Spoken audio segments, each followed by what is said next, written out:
로마의 식군단 소속의 호민관 클라우비스는 영내를 빠져나와 어디론가 광약길을 걷고 있었습니다. 그의 표정은 매우 어둡고 심각하고 또 뭔가를 골똘히 생각하는 표정이었습니다. 아마 최근에 일어난 어떤 일에 대한 충격이었던 것 같습니다.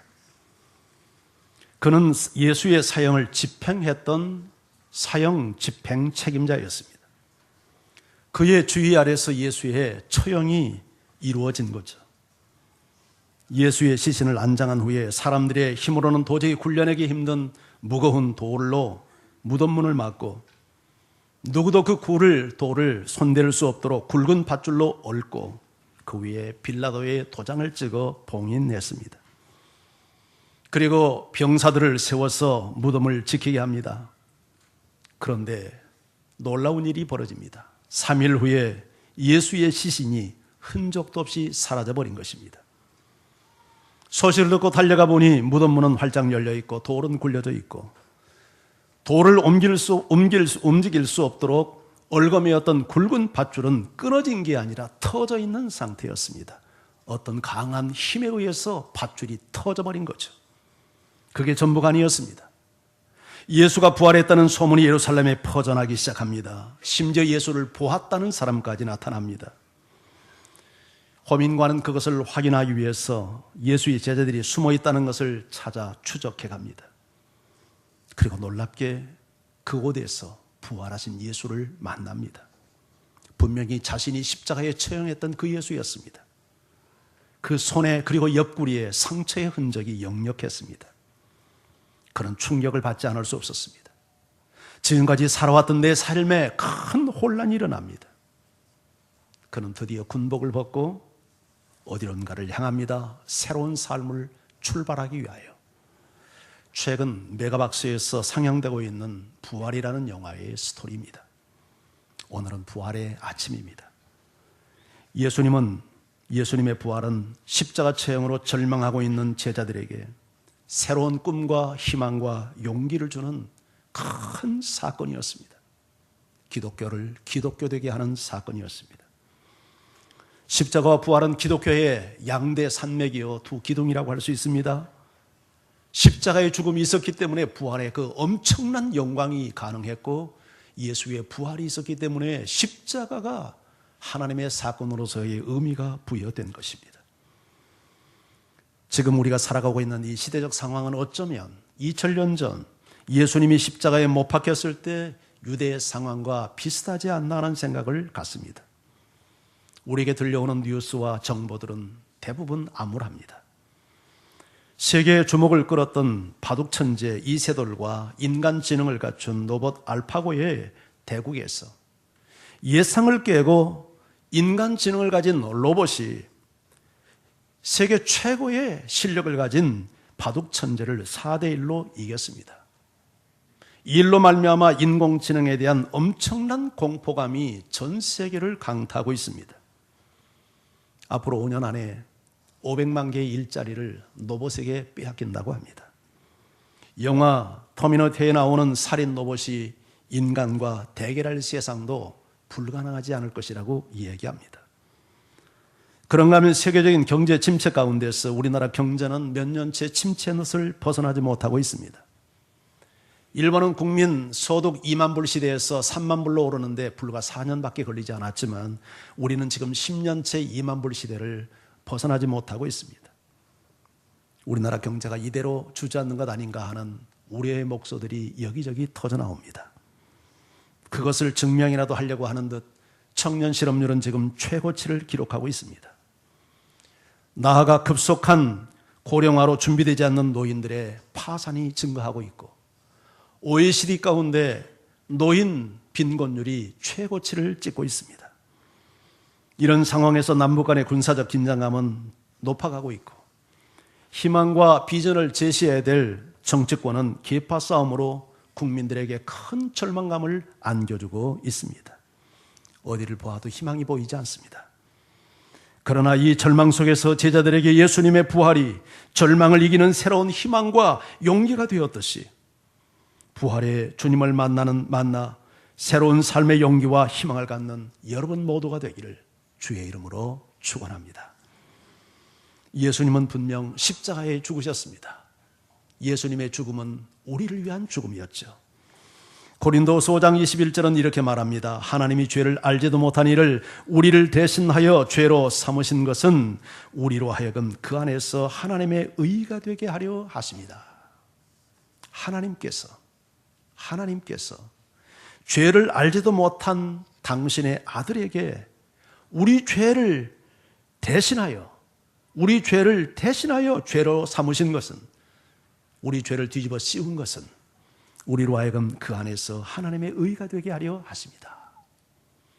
우리가 담당해야 될 죄값을 아들에게 담당시키시고 우리를 의인 되게 하셨다라고 말씀을 합니다. 그런데 예수님은 그렇게 죽음으로써 끝나지 않았습니다. 죽음의 권세를 깨뜨리고 죽은 지 3일 만에 다시 부활하신 것이죠. 예수님의 십자가 죽음과 부활은 인류를 구원하기 위한 놀라운 하나님의 전략이었고 하나님의 승부수였습니다. 그래서 바울은 고린도 교회 성도들에게 이 복음을 다시 전하기 원했던 것입니다. 자, 우리 1절 성경을 같이 한번 읽어봅니다. 시작. 형제들아, 내가 너희에게 전한 복음을 너희에게 알게 하노니 이는 내가 너희 또 그 가운데서 선 것이라. 형제들아, 내가 너희에게 전했던 복음, 이 복음을 알게 한다. 다시 상기시키기 원한다. 다시 너희 마음속에 기억되기를 원한다.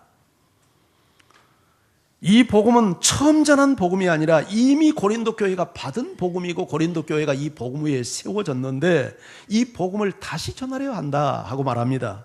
이유가 뭘까요? 그 이유를 2절에서 설명합니다. 같이 또 읽어볼까요? 시작.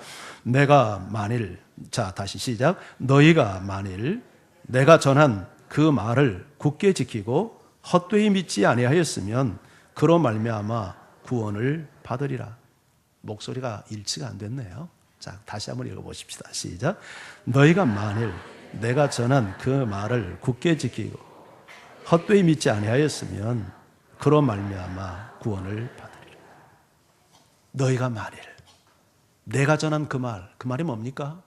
복음이죠. 이 복음을 굳게 지키고 헛되이 믿지 않았다면 그런 말미암아 반드시 구원을 너희가 받았을 것이다. 바울이 이 복음을 고린도 교회에 전하려고 했던 것은 이 복음은 사람을 살려내는 구원의 능력이었기 때문입니다. 이 복음은 사람을 변화시키는 능력이요, 사람을 살려내는 능력이요, 사람을 재창조하는 능력입니다. 그래서 또 전하려고 한다는 겁니다. 우리가 알다시피 고린도 교회는 좀 문제가 많은 교회였죠. 은사도 많고 지식도 많았지만 영적으로 그렇게 성숙한 교회는 아니었습니다. 그래서 분열이 있고 수많은 도덕적인 문제가 교회 안에 깔려 있었습니다. 그래서 바울은 이 교회에 다시 복음을 전하기를 원한다는 겁니다. 왜? 복음은 사람을 살리는 능력이요, 사람을 구원하는 능력이기 때문에 이 복음을 다시 전하기를 원한다는 거예요.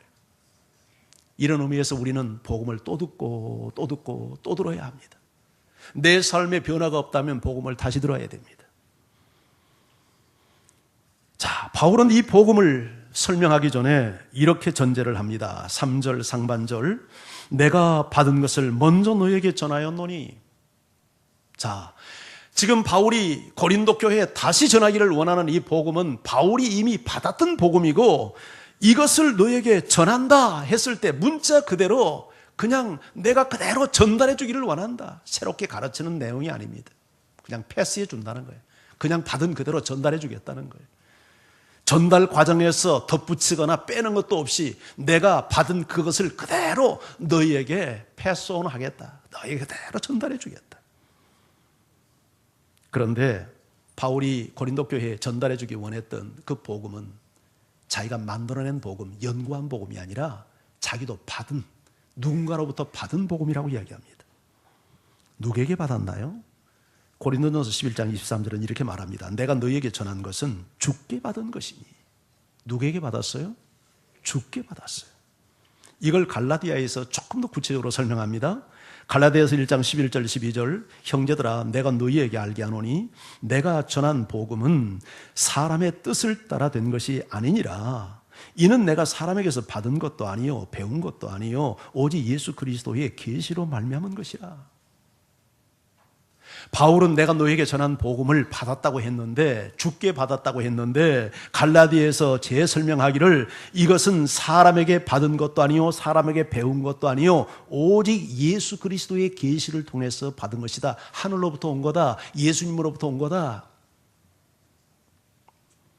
그렇다면, 그러면서 바울은 이렇게 선언합니다. 갈라디아서 1장 9절 말씀, 우리가 전에 말하였거니와 내가 지금 다시 말하노니 만일 누구든지 너희가 받은 것 외에 다른 복음을 전하면 저주를 받을지니라. 여러분, 바울이 전한 복음에 대해서 얼마나 강렬한 확신을 갖고 있습니까? 왜요? 내가 전한 복음이 사람이 만들어낸 복음이나 연구한 복음이 아니라 예수 그리스도의 계시를 통해서 받은 직접적인 계시에 의한 복음이기 때문에 내가 너에게 전해준 복음 이외에 다른 복음을 전하면 저주를 받는다는 거예요. 이미 초대교회에 다른 복음들이 돌아다니고 있었거든요. 바울이 전했던 이 복음 외에 어떤 복음도 존재할 수 없다는 겁니다. 만약에 다른 복음을 전하는 자가 있다면 그는 저주를 받아야 마땅한다고. 왜 그렇게 바울은 확신에 차 있을까요? 예수 그리스도께 직접 계시를 받은 복음이기 때문이죠. 자, 그러면서 그 전한 복음에, 그렇다면 바울이 전한 복음의 내용이 뭔가? 그걸 3절에서 설명합니다. 자, 같이 한번 읽어볼까요? 3절 4절 시작. 이는 성경대로 그리스도께서 우리 죄를 위하여 죽으시고 장사 지낸 바 되셨다가 성경대로 사흘 만에 다시 살아나사. 핵심이 뭡니까? 예수 그리스도의 죽음과 부활입니다. 예수 그리스도의 죽음과 부활이 우리에게 우리를 구원하는 복음이라는 거예요. 복음. 어떻게 예수님의 죽음과 예수님의 부활이 우리를 살리는 복음이 될 수 있죠? 이렇게 말합니다. 성경대로, 구약의 예언대로 그리스도께서 우리 죄를 위하여 죽으시고, 예수님이 왜 죽었습니까? 우리 죄 때문에, 우리 죄를 위하여서. 그래서 예수님의 죽음이 복음이 될 수 있는 거죠. 예수님의 죽음이 나를 위한 죽음이었으니까, 당신을 위한 죽음이었으니까, 나를 위한 죽음이었으니까, 그 죽음이, 예수의 죽음이 내 사건이고 나를 위한 사건이고, 그래서 복음이죠. 굿뉴스가 되는 거죠. 구약시대에는 사람들이 죄사함을 얻기 위해서 수많은 짐승을 죽여야 했습니다. 짐승의 피를 들고 하나님 앞에 나갔습니다. 그런데 여러분, 짐승의 피가 사람을 구원할 수 있나요? 불가능합니다. 짐승의 피는 수십만 마리, 수백만 마리의 피를 흘린다 해도 짐승의 피는 사람의 죄를 구원할 수 없습니다. 왜 그런데 구약시대는 짐승의 피를 가지고 왔나요? 그것은 장차 하나님의 아들 메시아가 와서 인류를 위해서, 나를 위해서 피를 흘릴 것에 대한 예표입니다. 예표, 그림자, 모형. 그래서 구약의 성도들은 그 피를, 짐승의 피를 가지고 가면서 장차 하나님의 아들이 와서 나를 위해서 이처럼 피 흘려준다는 믿음의 기대를 가지고 제사를 드렸고, 그 믿음이 그들의 죄를 사하게 했던 거예요. 그래서 히브리서 13장은 이렇게 말합니다. 자, 히브리서 13장 11절 12절 같이 한번 읽어볼까요? 시작. 죄를 위한 짐승의 피는 대제사장이 가지고 성소에 들어가고, 그러므로 예수도 자기 피로써 백성을 거룩하게 하려고 성문 밖에서 고난을 받으셨느니라. 앞에서는 짐승의 피, 뒤에서는 예수의 피. 앞에서는 짐승의 제사, 뒤에서는 예수의 제사. 자, 짐승의 죄를 위해서 짐승의 피는 대제사장이 가지고 성소에 들어가고, 짐승의 육체는 영문 밖에서 불살랐대요. 그러므로, 그렇기 때문에 예수도 자기 피로써 백성을 거룩하게 하려고, 우리 죄를 사하게 해주려고 성문 밖에서 고난을 받았대요. 구약의 짐승 제사와 예수 그리스도의 제사를 연결시키고 있잖아요. 그의 피와 예수의 피를 연결시키고 있잖아요. 한마디로 구약의 짐승 제사는 예표, 그림자, 모형이었죠. 자, 그렇다면 우리 죄를 용서받는데 왜 하필 예수의 피여야만 합니까? 왜 하필 예수의 피여야만 할까요? 그것은 예수의 피만이 죄가 없는 하나님의 피이기 때문입니다. 사도행전 20장 28절 이렇게 말씀합니다. 여러분은 자기를 위하여 또는 양떼를 위하여 삼가라. 성령이 그들 가운데 여러분을 감독자로 삼고 하나님이 자기 피로 사신 교회를 보살피게 하셨느니라. 여러분, 누구를 향해서 준 메시지예요? 교회 지도자들에게 준 메시지예요. 교회 목사에게, 선교사님에게 준 메시지예요. 뭐라고 말한 거예요? 너희는 너 자신을 위해서, 네가 돌보는 양떼를 위해서 너 조심해라. 너 조심해라. 왜냐하면 성령이 그들 가운데 여러분을 감독자로 삼고 하나님이 자기 피로 사신 교회를 보살피게 했다. 여러분, 목사에게 내가 너를 성령께서 감독자로 삼고 하나님께서 자기 피로 사신 교회를 돌보게 했어. 그러니 네 자신과 양떼를 위해서 함부로 행동하면 안 돼. 너 조심해야 돼. 이렇게 말한 거죠. 근데 이 교회를 하나님이 자기 피로 샀다. 이렇게 말합니다. 이 말이 무슨 말이에요? 예수님이 피를 흘려서 우리를 구원하여 이렇게 교회를 만들었다는 얘기죠. 그런데 예수의 피로 이렇게 말하지 않고 하나님이 자기 피로, 그러니까 예수가 하나님이라는 얘기죠. 그렇잖아요? 예수가 하나님이라는 말이에요. 예수님이 피를 흘렸는데 하나님이 자기 피로, 예수의 피는 하나님의 피예요. 죄가 없는 피예요. 그래서 예수의 피가 사람을 살리는 능력이 있고 우리의 죄를 사하는 능력이 있는 거죠. 할렐루야.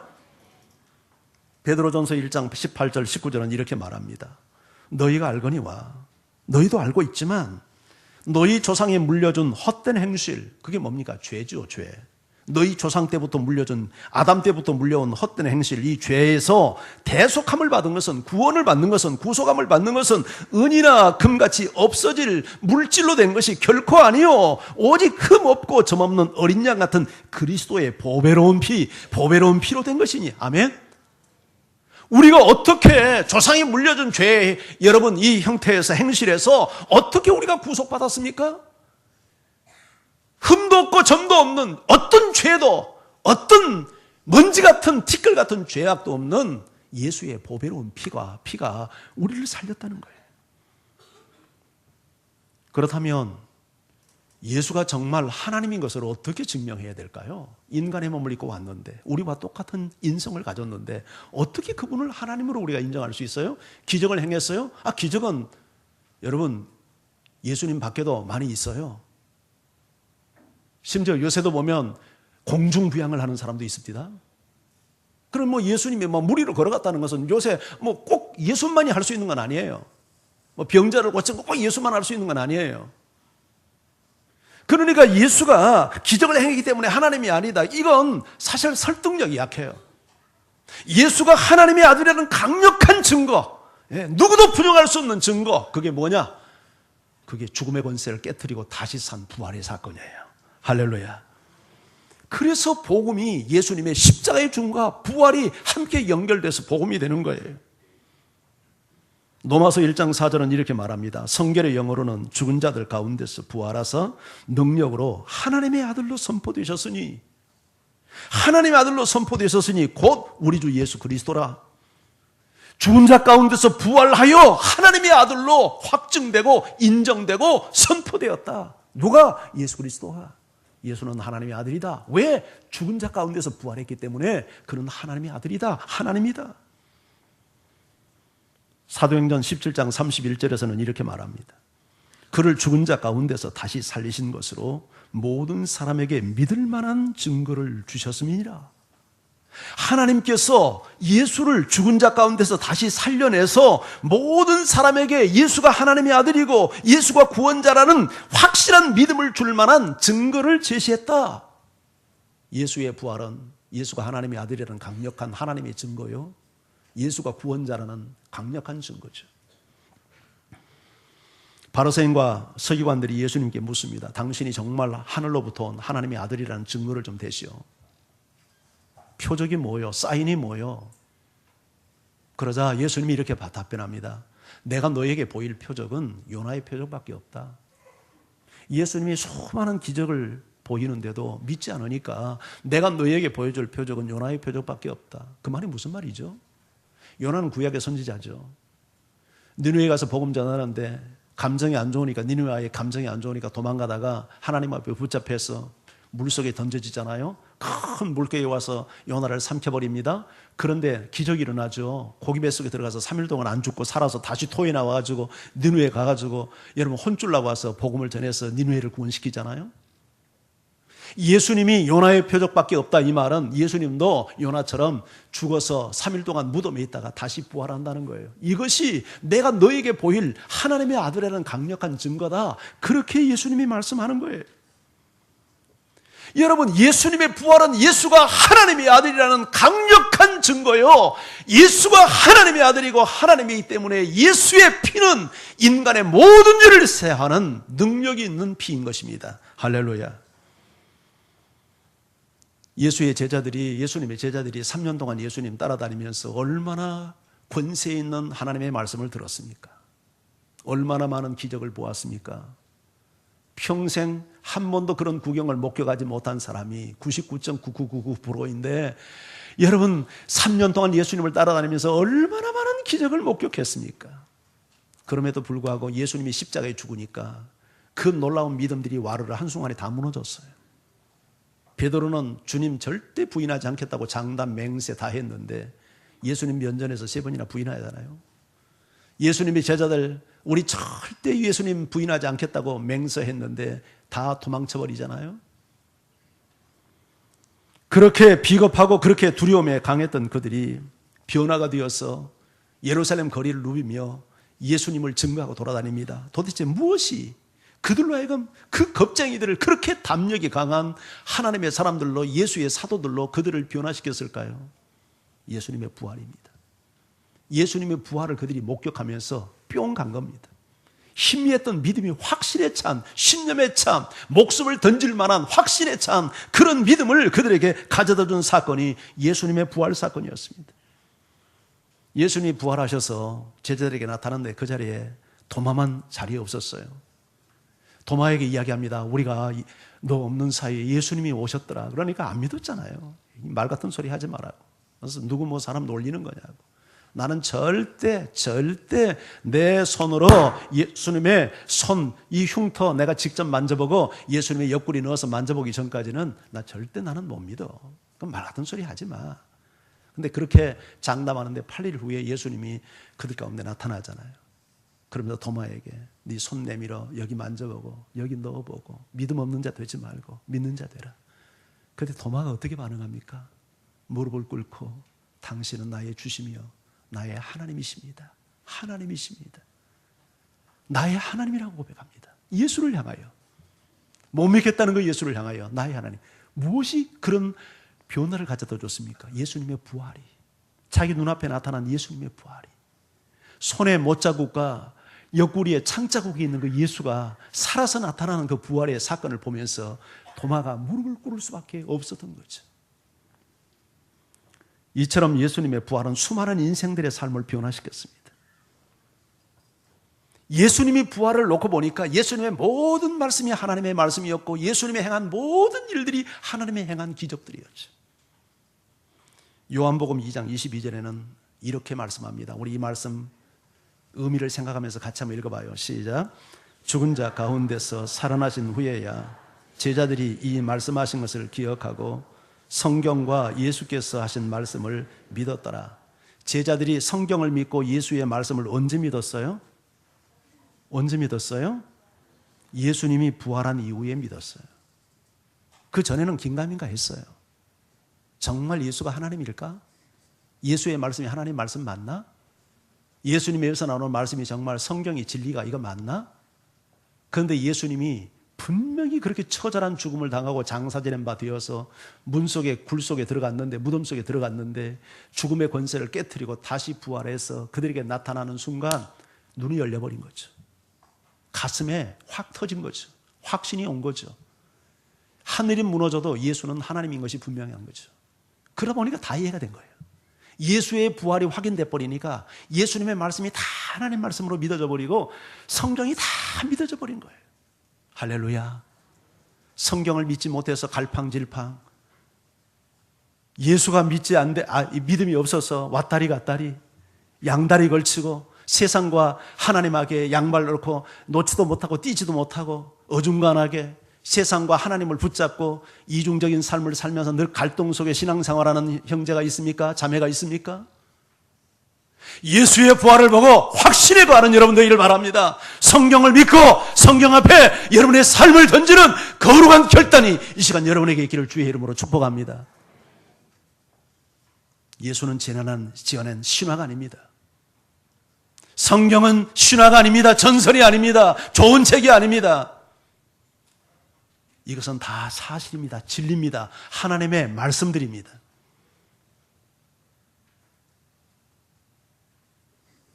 그래서 제자들은 목숨을 걸었던 겁니다. 예수의 십자가와 부활을 전하기 위해서 목숨을 그래서 걸 수 있었던 겁니다. 아니, 목숨을 걸 수밖에 없었습니다. 어떻게 진리를 부정할 수 있겠습니까? 어떻게 사실을 왜곡할 수 있겠습니까? 어떻게 그 현장을 목격하고 부활하신 예수님이 하나님인 것을 확인하고 어떻게 침묵할 수 있었겠습니까? 죽인다고 해도, 매질을 해도, 목숨을 끊어도 그들은 진실을 말할 수밖에 없었던 것입니다. 사도행전 4장에 가면 초대교회가 폭발적 성장을 합니다.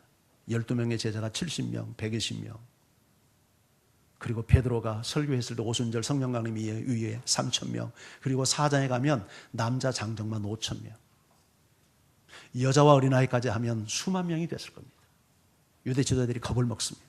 이러다가 다 유대교가 기독교 되겠구나. 그래서 사도들을 핍박합니다. 박해합니다. 그들을 붙잡아다가 감옥에 가둡니다. 매질합니다. 다시는 예수의 말을 예수의 이름으로 말하지 말라고 협박합니다. 그러나 제자들은 굴복하지 않습니다. 사도행전 4장 33절 같이 읽어봅니다. 시작.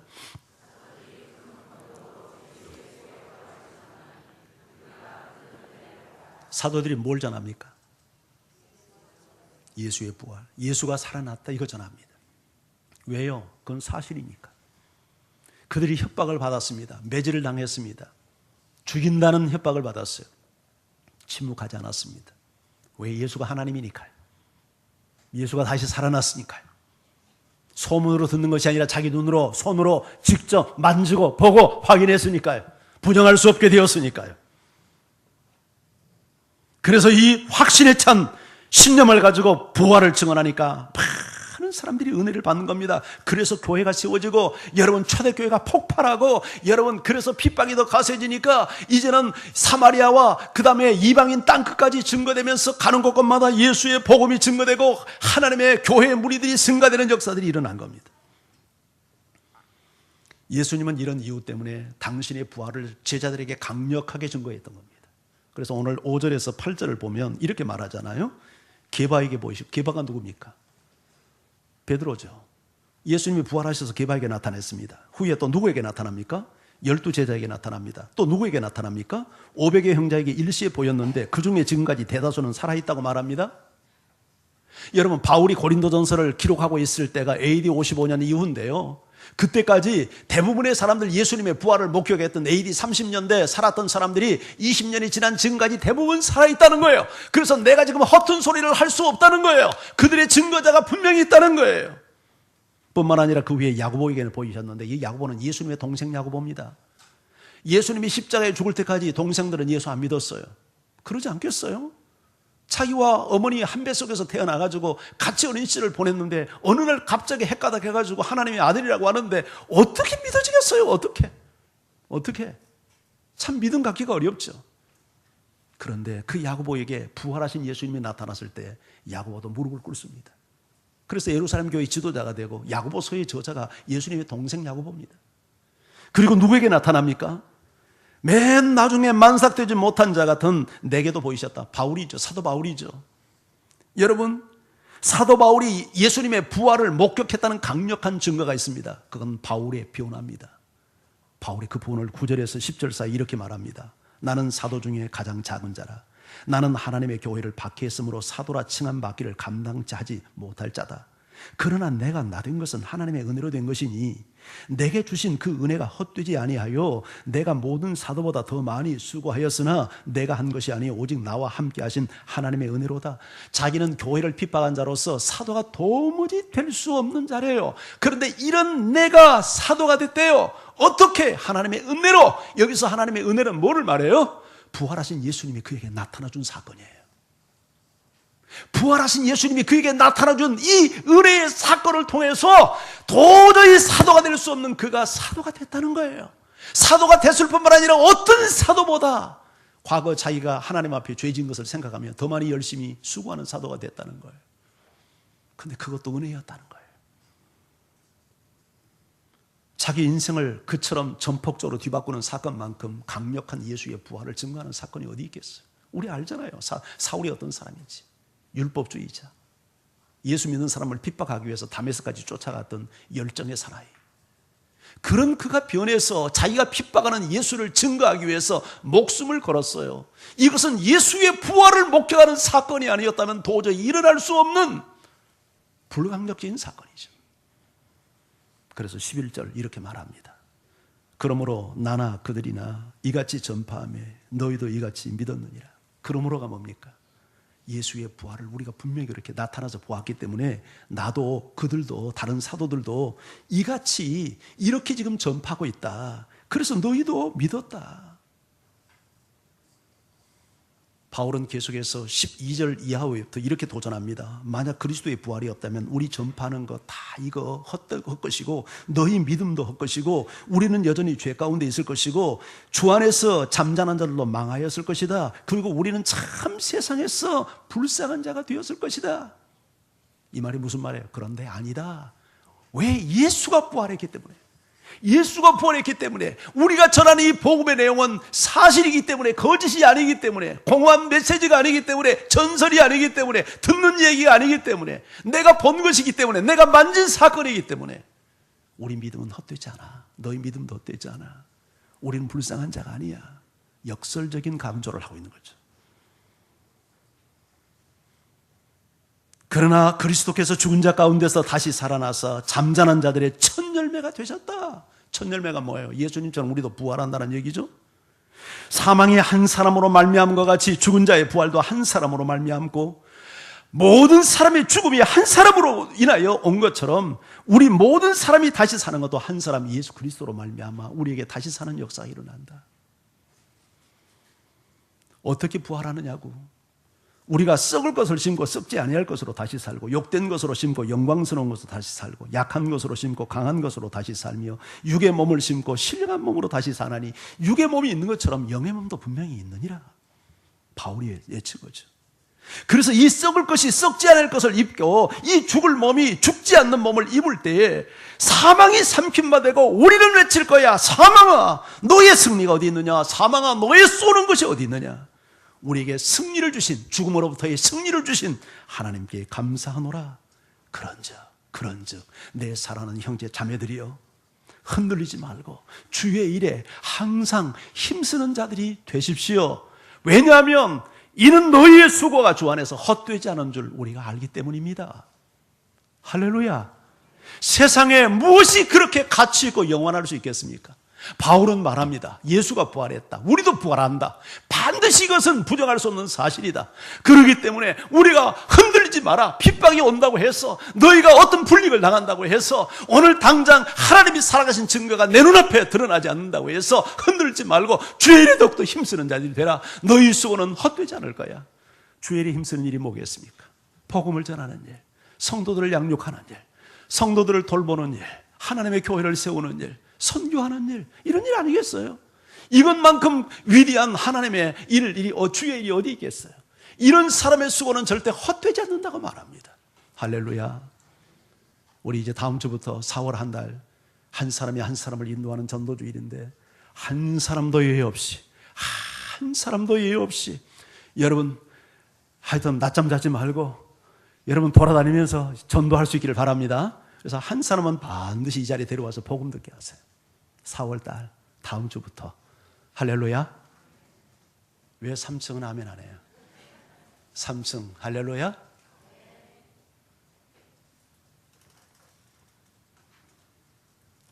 예수님은 나사로의 무덤 앞에 섰습니다. 마르다가 옵니다. 내 오빠 예수님이 이곳에 계셨으면 죽지 않았을 텐데 너무 늦게 오셨어. 썩는 냄새가 나는 오빠를 보면서 울어요. 그때 예수님이 말씀합니다. 나는 부활이요 생명이니 나를 믿는 자는 죽어도 살겠고 살아서 믿는 자는 영원히 죽지 아니하리니 내가 이것을 믿느냐. 마리아가 고백합니다. 주여 믿나이다. 주님이 오시는 날 다 살 것을 믿나이다. 아니 그거 말고 지금 네 오빠 살 걸 믿냐? 예수님은 역사의 종말에 일어날 부활을 질문한 게 아닙니다. 현재적 부활을 묻고 있는 겁니다. 지금도 부활할 수 있다는 거 믿냐? 나를 믿으면 네 오빠가 살아난다는 거 믿냐? 그리고 그 자리에서 여러분 나사로를 살리지 않습니까? 우리는 역사적 부활을 믿습니다. 세상의 종말 끝에 주님이 재림하는 날 모든 죽은 자들이 부활하고 살아있는 자들도 여러분 함께 변화되어서 공중에서 주를 맞이할 마지막 역사적 부활을 우리는 믿습니다. 그러나 예수 그리스도의 부활을 받아들이는 순간 현재적 부활이 일어나는 겁니다. 구원받는 겁니다. 삶이 변화되는 겁니다. 죄를 버리고 옛생활을 버리고 과거를 버리고 옛습관을 버리고 옛사람을 버리고 새사람을 덧입는 현재적 부활이 예수의 부활을 경험한 사람들에게 일어나는 것입니다. 땅을 위해 사는 사람이 하늘에 속한 삶을 사는 겁니다. 잠시 있다가 없어질 썩어질 것을 붙들고 목숨 거는 인생이 영원한 것을 붙들기 위해서 살아가는 삶의 전환을, 인생의 방향전환을 하는 것입니다. 할렐루야. 이것이 예수의 부활을 믿는 사람에게 일어나는 현재적 부활이에요. 아버지가 누군지도 알지 못하게 태어난 사생아 소녀가 있었어요. 그리고 3살 때는 그의 어머니마저 죽었어요. 부모를 잃은 이 어린아이는 귀족 집안에 입양이 됩니다. 그러나 사실상 그 집에 하녀로 들어갔습니다. 성장하면서 이제 하녀로 성장합니다. 10대 소녀가 되었을 때 그 주인집에 네홀류도프라고 하는 한 청년이 찾아옵니다. 이 주인집 조카였습니다. 그리고 이 청년에게 있어서 이 카투사가 살고 있는 이 집은 이제 고모의 집이었습니다. 자주 만나면서 눈이 맞습니다. 좋아하는 감정이 싹 틉니다. 그러나 네홀류도프는 상당히 도덕적인 사람이었습니다. 귀족 집안의 아들이었습니다. 그의 직함이 나중에 공작 직함을 받기도 합니다. 그래서 도덕적인 삶을 살아갑니다. 근데 그렇게 살면서 그 사회가 그에게 어떤 이익도 주지 않았습니다. 그래서 그는 자기의 삶의 가치를 내려놓고 쾌락과 즐거움을 쫓는 일에 집착합니다. 그러면서 고모집에서 일하고 있는 카투사를 강제로 그 육체를 범합니다. 그리고는 임신을 한 것을 알게 된 이 네홀류도프는 이 카투사를 버리고 떠나버립니다. 그리고 임신한 카투사는 그 집에서도 쫓겨납니다. 떠돌이 생활을 하다가 아이를 낳는데 아이는 그만 죽고 맙니다. 가정부 생활을 합니다. 그래도 삶이 여의치 않자 그는 창녀의 삶으로 전락해버리고 맙니다. 그렇게 10년 세월이 지났습니다. 그러다가 자기에게 찾아온 손님이 죽는 사건이 일어납니다. 그리고 살인, 독살 혐의를 받고 재판을 받기 위해서 법정에 서게 되었습니다. 피고석에 앉아 재판을 기다리는데 배심원 가운데 오래전 자기 육체를 범하고 임신을 시키고 떠나버린 네홀류도프가 배심원으로 와 앉아 있습니다. 카투사도 놀라고 네홀류도프도 놀랐습니다. 이 카투사는 자신의 무죄를 주장했지만 인정받지 못하고 결국 그 법정에서 시베리아 유배형을 선고받고 맙니다. 한편 네홀류도프는 카투사의 이 비극이 자신 때문에 비롯되었다는 것을 생각하고 회개하며 그녀를 구하기 위해서 백방으로 노력을 기울입니다. 그리고 그 노력을 기울이는 동안 진심으로 카투사를 사랑하고 있다는 감정을 확인합니다. 그래서 그는 용서받는 마음으로 시베리아 유배지까지 카투사와 동행을 하며 그의 구제를 위해서 노력합니다. 그래서 그런 노력이 이제 어떤 결실을 거두어서 카투사는 혐의를 벗고 석방하게 됩니다. 네홀류도프는 카투사에게 청혼을 합니다. 정식 청혼을 말이죠. 그런데 카투사는 그의 청혼을 거절합니다. 네홀류도프의 진심을 이해하지 못해서가 아니었습니다. 오히려 그의 진심을 확인했기 때문에 거절한 겁니다. 왜냐하면 자신과 같은 천한 신분의 사람이 저 공작벼슬을 가고 있는 귀족과 결혼한다는 것은 이건 옳지 않다고 생각했기 때문에 네홀류도프를 진심으로 사랑하는 마음 때문에 청혼을 받아들이지 않았던 것입니다. 네홀류도프도 그러한 카투사의 마음을 이해합니다. 한편 네홀류도프는 그런 즈음에 한 영국인이 전해준 성경을 통해서 예수 그리스도를 만납니다. 부활의 주님을 만납니다. 그리고 새로운 인생을 살기로 결심합니다. 카추사에게 쏟았던 그 사랑을 고통받는 사람들에게 쏟기 위해서 제3의 삶을 결단합니다. 톨스토이가 썼던 그 유명한 작품 부활의 줄거리입니다. 예수님과의 만남, 그리고 카추사에 대한 진실한 사랑이 그를 다시 태어나게 만든 것입니다. 그가 읽은 성경에서 부활의 주님을 만나며 자기 인생의 부활을 경험했던 것입니다. 톨스토이가 이 부활이라는 작품을 통해서 우리에게 던지는 메시지가 있습니다. 톨스토이도 중간에 예수님을 만나 거듭남을 체험한 그리스도인이 됩니다. 그래서 역사적 부활을 믿습니다. 그러나 이 부활이라는 책을 통해서 우리의 부활은 역사의 훗날 비로소 그때만 일어날 부활이 돼서는 안 된다는 사실을 우리에게 말하고자 하는 것입니다. 현재적 부활. 누구든지 예수 그리스도의 부활을 경험하고 믿고 만난 사람은 내 인생이 구원되고 변화되는 현재적 부활이 일어나야 된다는 것입니다. 뉴엘 로도프는 그렇게 부활의 삶을 새롭게 살아갑니다. 사랑하는 성도 여러분, 예수 그리스도의 부활을 믿습니까? 그분이 하나님인 것을 믿습니까? 그분이 나를 위해서 당신의 생명을 내어주셨다는 걸 믿습니까? 그로 말미암아 내 인생이 구원된다는 걸 믿습니까? 그럼 지금 내 삶은 구원을 향하여서 날마다 그 구원이 성장하고 변화되고 자라고 있습니까?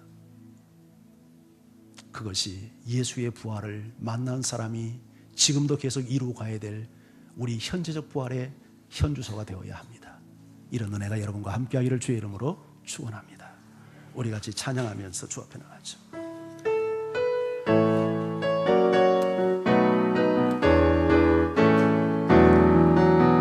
주 하나님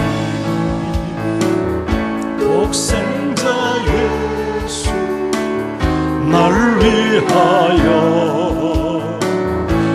오시었네. 내 모든 죄 사시고 죽음에서 부활하신 나의 구세주 살아계신 주 나의 참된 소망 걱정 근심 전혀 없네.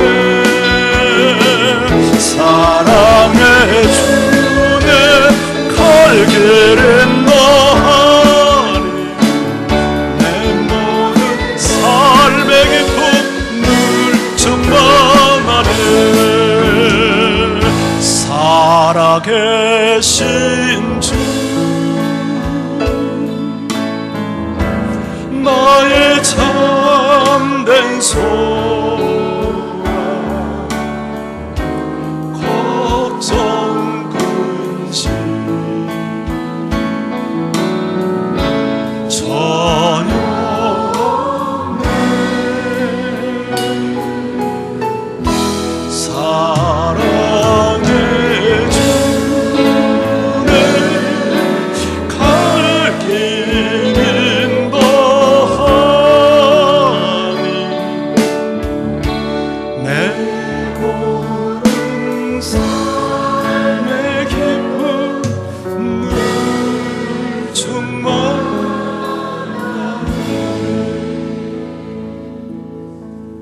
사도 바울을 변화시켰던 예수 그리스도의 부활, 제자들을 완전 새로운 사람으로 완전 바꾸었던 예수 그리스도의 부활. 예수님의 부활은 역사적 사건이었습니다. 예수님이 부활한 것처럼 우리도 부활할 겁니다.